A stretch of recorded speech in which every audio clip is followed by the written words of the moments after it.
The love of God is greater far than tongue or pen can ever tell.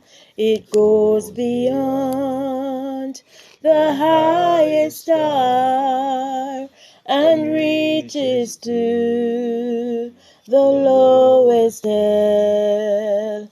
The guilty pair bowed down with care. God gave His Son to win His erring child.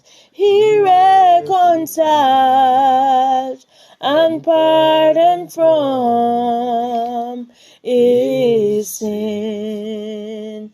When hoary time shall pass away, and earthly thrones and kingdoms fall, when men who err refuse to pray on rocks and hills and mountains call, God's love so sure shall still endure.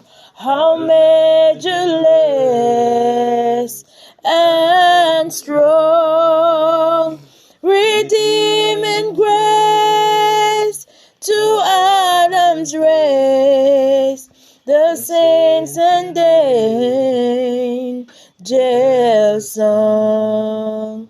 Could we with ink the ocean fill, and were the skies of parchment made, were every stalk on earth a quill, and every man a scribe by trade, to write the love of God above, would drain the ocean dry, nor could the scribe